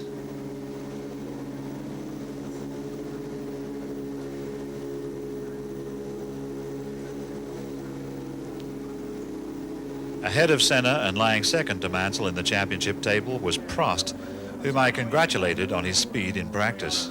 Yes, but you know, if you look at the speed trap, we are exactly 20 kilometers slower than the Benetton with the BMW engine at the end of the straight. That's why I said that I'm very happy, and I can't go much quicker. In any case, I can't be on pole. I wondered why this guy was pointing his lens in the wrong direction, and then it all became clear. 2 regular inhabitants of the Royal Palace in Monaco, Jackie Stewart was present with Prince Albert. The missing Alboreto suddenly appeared on the second day of practice. The injuries incurred while riding a motorcycle in the shower miraculously healed. To the immense relief of all Italy, he was able to drive. To the ecstasy of all Italy, the Ferrari went better than it had done for some time. Fabi's Benetton went even better and he got the pole. But even though Fabi was Italian and Benetton was an Italian sponsor, as far as the Tifosi were concerned, he might as well have been Albanian, because he wasn't driving a Ferrari.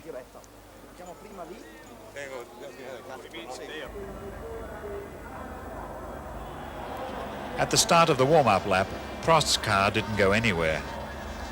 Fabi's car didn't go much further. Prost ran back to the pit lane from which he would have to start in the spare car, while Fabi got going again and trailed the field around to the back of the grid, having exchanged first position for last. So Mansell found himself on the pole. All this happened before the race even started. When it did, Berger outdragged Mansell, with Piquet, Arnoux and Alboreto all chasing them.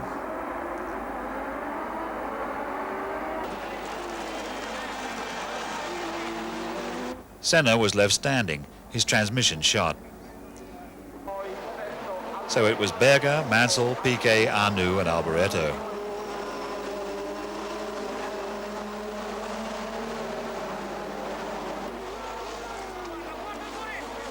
With all Italy watching, Alboreto went past Arnoux into fourth spot as Rosberg tried to shake off Johansson, the honorary Italian. Tom Bay's Lola looked bad enough until you saw the other guy. Patrese in the ill-fated Brabham, which didn't really need this on top of everything else. Mansell took first place from Berger as they accelerated out of the Parabolica.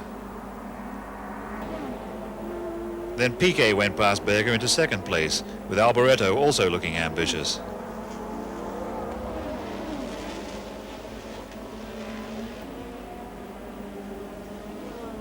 Alboreto's Ferrari went past Berger's Benetton into third place, cheered to the echo even by those Italians wearing Benetton sports shirts. Prost had started even further back than Fabi, but now went past him into eighth place. Alboreto proved that the Ferrari was still a handful. He spun the car, creating the same effect in the audience as if he'd thrown a tomato at the Pope. Having allowed him to risk his neck for almost half the race, after much confabulation the officials decided to black flag Prost for being foolish enough to listen to them when they allowed him to start. For 2 laps he understandably ignored the signal but then stopped with a blown engine. At one time he was 5th and certainly would have gone even higher. It is worth reflecting, in view of later events, that Prost was not without his share of bad luck in 1986. Alboreto got moving again after his spin, but eventually retired. The leading 4, Mansell, Piquet, Berger and Johansson, all made pit stops but ended up in the same order.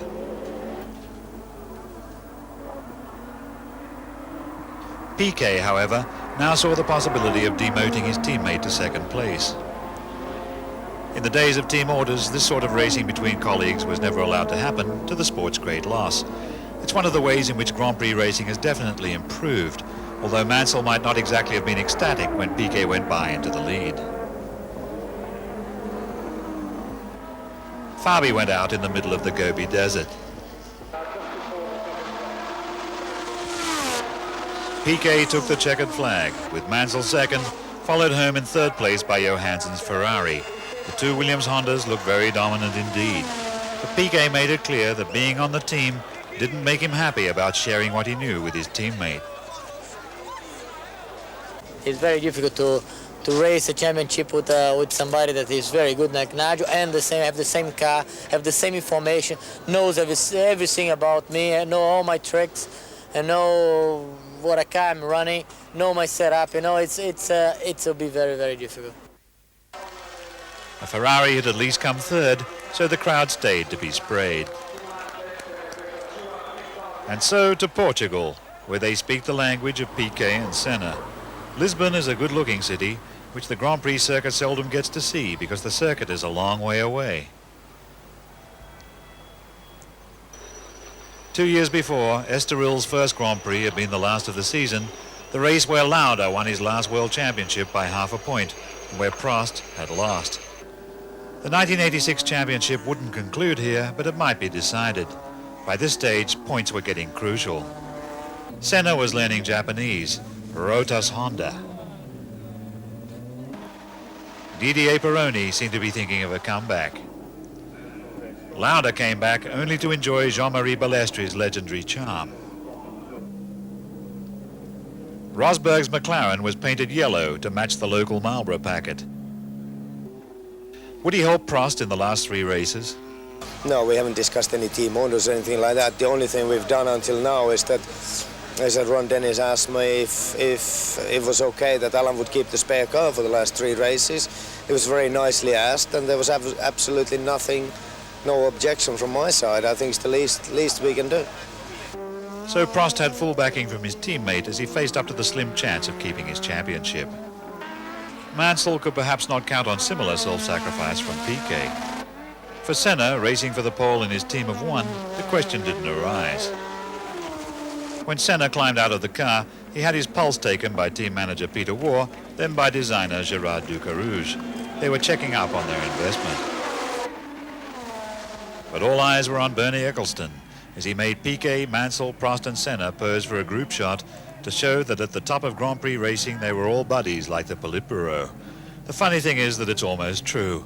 Even when they hate each other, it's on first-name terms. At the green light, Mansell outdragged Senna towards the first corner.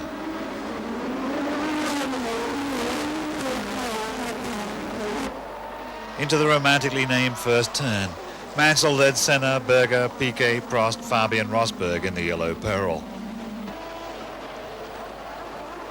Mansell pulled away from everybody except Senna. Patrese had not given up on the Brabham and was trying hard. Gradually Mansell began to leave even Senna at a loss.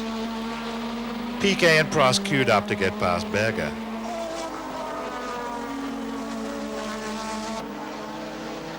Piquet finally got by.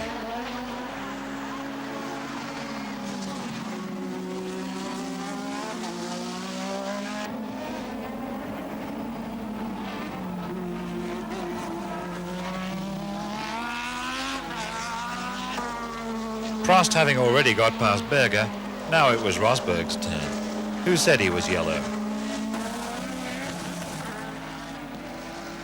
Jones, whose short period of euphoria with the Lola was by now over, spun out, got out, and walked out.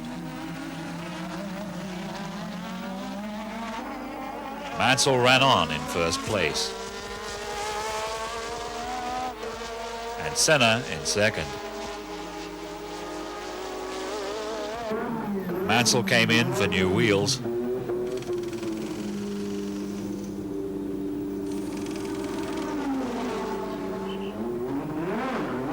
He went out again, still ahead.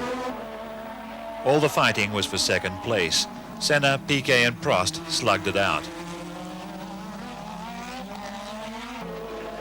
Warwick was already having a miserable time in the Brabham and didn't need a bonfire on top of it. Mansell rollicked along on top of his form, all his confidence restored. Far back, Senna, Piquet and Prost were still at it, their life made even more interesting by a Portuguese marshal.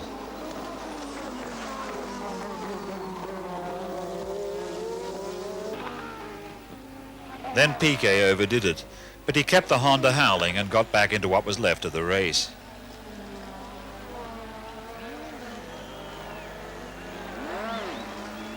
The race was most decisively won by Mansell, although he had been well aided by the Honda engine's cleverly computerized capacity for delivering more horsepower per hour. Senna's Lotus Renault did not enjoy this advantage, and once again he had to fishtail home, sinking from second place. So Prost came second and Piquet third. Fabi ran out of gas. Senna trickled in fourth. Mansell was on top of the championship, and it didn't look as if Prost could catch even Piquet. Anyway, second place is not bad, but I think now for the championship will be very difficult. But I'm very pleased for Nigel. I think he really deserved it this year. That means you concede the World Championship, yes? I mean, I will fight until the end. But I must admit that to be realistic, I think Nigel is world champion today, but it's not finished yet. It was the most important race of all year because we're coming to the end of the year and only 2 more races to go. And with Nelson and Alan, the current world champion, right behind me, I just had to win if I was going to keep in touch. You can win the championship in Mexico. Let's hope so. I'm not thinking about it still, Murray. I've done the best job I can today and it's got me 9 points. Unfortunately, at the next race we've got to start dropping points. So I don't know, there's still 2 races to go. At the champagne squirting contest, Mansell and Piquet looked almost friendly, Perhaps Piquet, like Prost, had resigned himself to the notion that this was Mansell's year.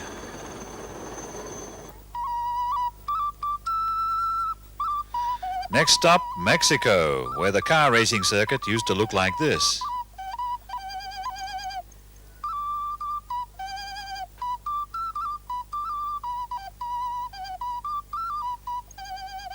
But now they are given the circuit a lick of paint and it looked like this. With the season almost over by now, every team had the technology to cope with the fuel limit, and there was talk of future formula finagling to limit power and expense. Getting rid of turbos being too simple a solution, FISA proposed a choice between pop-off valves, stopcock nipples, and double downdraft upswept cam knockers. Balestri promised he would listen to everybody's views before taking his usual arbitrary decision. Berger and the other drivers were agog at the prospect. While Piquet watched the Dow Jones Index on TV, the lower-paid Mansell was going for the pole. All he had to do was finish fourth and he would wrap up the championship. Surrounded by advisors, Prost politely pretended to listen. Berger and the Benetton had now definitely arrived as a contending combination. But Senna once again blasted his way to the pole, winning his 8th free Vespa of the season. Over the ship-to-shore radio, Senna told his team manager Peter Ward that he could have the scooter. The world's communications media were there to record this unprecedented stroke of generosity. Senna was obviously a hot contender for the race, but now that he couldn't win the championship, the world wanted to know if he would help anyone else. It doesn't concern me, really. I have to look after what the team puts behind me and try to give them back the best result as possible. And therefore, it doesn't make any difference for me whoever is around and trying to win championship or the race, whatever. All Mansell had to do was go. At the green light, however, Mansell either failed to find first gear or, some later suggested, simply forgot to select it in all the excitement. Senna and Piquet raced for the first corner, with Berger, Prost, Alboreto and the temporarily functional Tambay leading the pack behind them. Piquet beat them out of the first corner and led the race.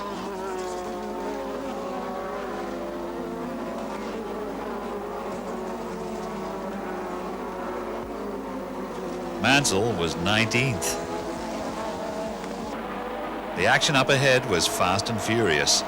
Senna took the inside line, but Piquet gave him the choice of second place or the cement.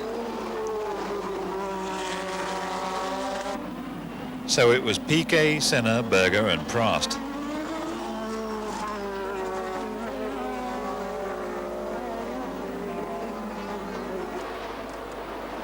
Prost smoothly moved up to take third place.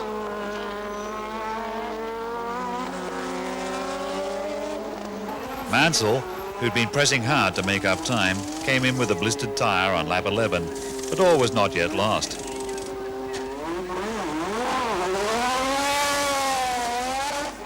Piquet led, followed by Senna, Prost and Berger.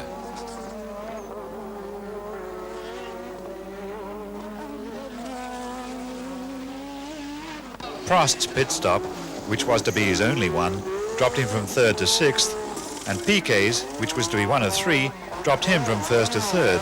He was cooking his tyres like tortillas. Senna now led from Berger.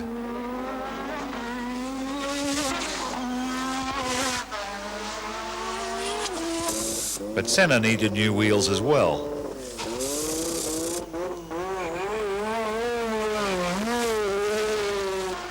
Berger was in the lead, out there selling clothes for Benetton in front of umpteen million viewers.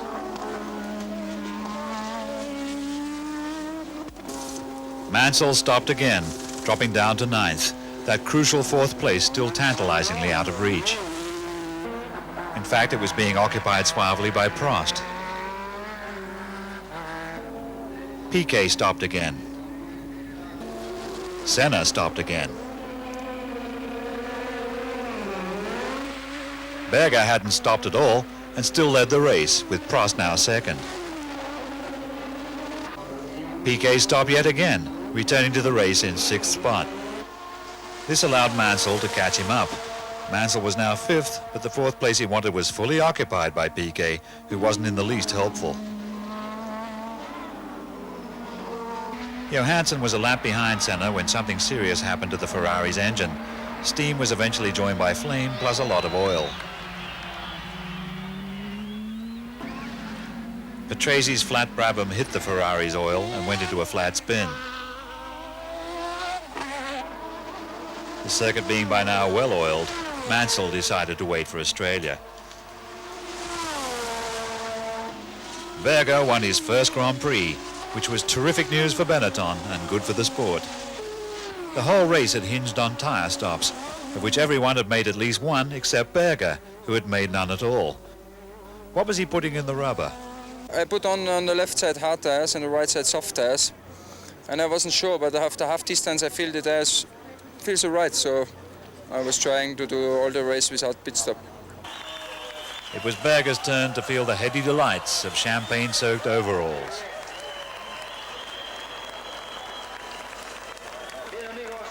Mansell had fought back hard for his 2 points, but would have to discard them.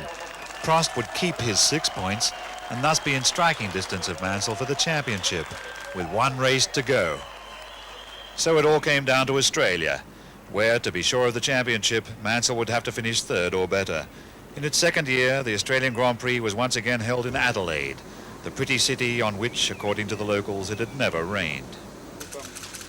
I met the local representative of FISA. Gorgeous. Senna, the championship now lost to him, was uncharacteristically free of care.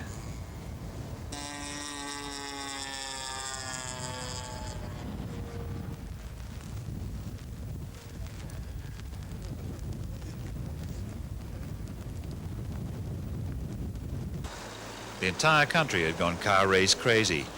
In the whole Grand Prix season it had scarcely rained anywhere, not even in Monaco.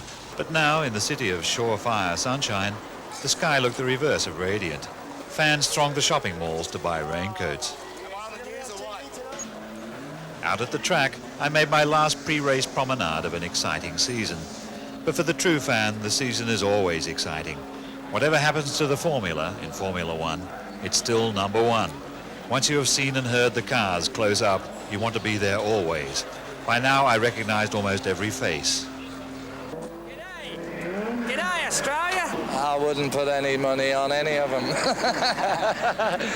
Piquet fell into an awed silence, having met someone who earns money even faster than he does. Sterling couldn't stay away either. Speaking through an interpreter, Bernie had a word with Honda-san, who had flown down from Tokyo to see his engine win. Or was Bernie buying Honda? Bernie organized the whole Grand Prix circus for a group photo. The class of '86.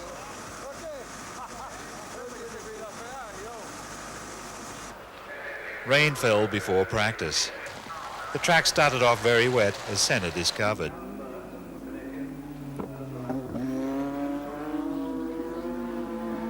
It was still wet for Johansson, who slid into the wall with a fearsome crunch.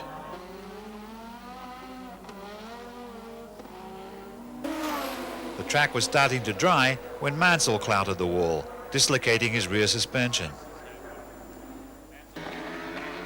The track was dry when Tombe went off it, but the grass verge was a quagmire.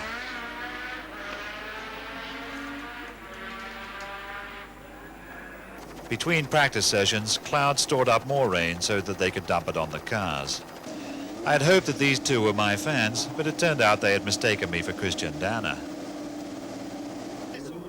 Prost didn't really need to separate the two Williams Honda drivers. They were friends again, or at least trying to look like it. I can't believe they are much quicker than us. So in this fact, I would say that they're going to fight together and it's going to be good for me. I'm delighted because, I mean, you couldn't have someone better next to you than your teammate, and he's got to win the race, so the last thing he'll be doing is sort of dicing at the first corner. It's 82-lap race, and, you know, it's the 82nd lap that counts and not the first lap. Now I go try to push Mansell out and try to win the race. He was joking, of course. Race day dawned gloomy, but at least the rain did not actually fall on the morning warm-up lap. Mostly it just sort of leaked. Rosberg had won this race last year and would like to win it again as he said farewell. Prost was under an umbrella and under pressure, although his interpretation was that everybody else was. Piquet was second on the grid alongside Mansell and would be unlikely to say after you into the first corner. Pole sitter Mansell also had the burden of the British press to contend with. Can Nigel do it? They were screaming helpfully. This time Mansell found first gear all right, but Senna got a flying start and bustled up behind him as he led the field into the first corner. Then Senna got past Mansell, with Piquet still third, although Rosberg was right on his tail. Next it was Piquet's turn to pass Mansell, who was content to ease off, since he was only racing for third place. But Rosberg, up from 7th place in half a lap, grabbed third place for himself.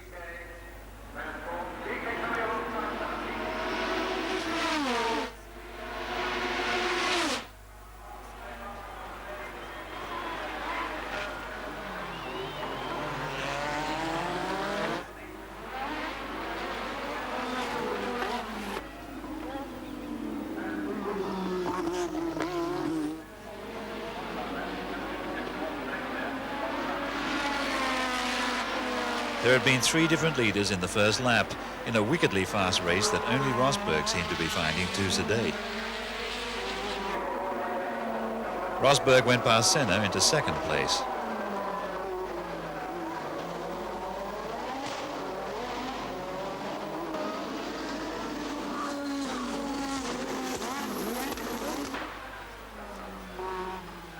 Senna was going backwards and Mansell went past him with no trouble into 3rd spot.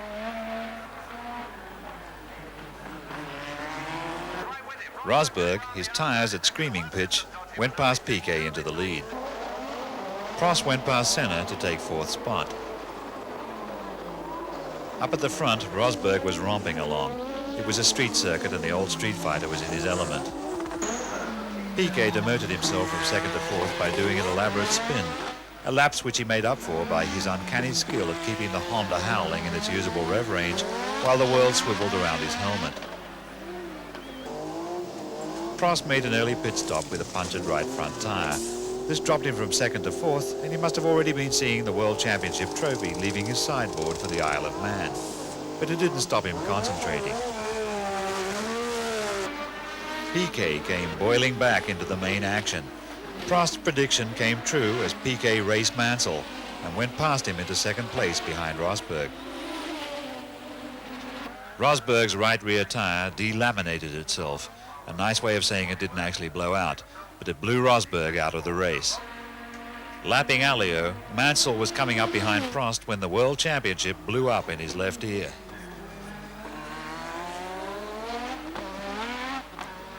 Mansell drove with consummate skill to escape death, a deliverance which made him feel lucky next day, but not today.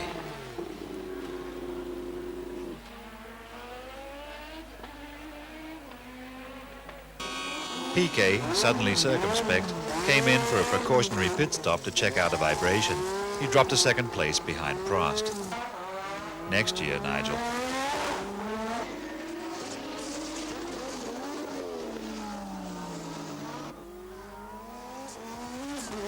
Prost won the race.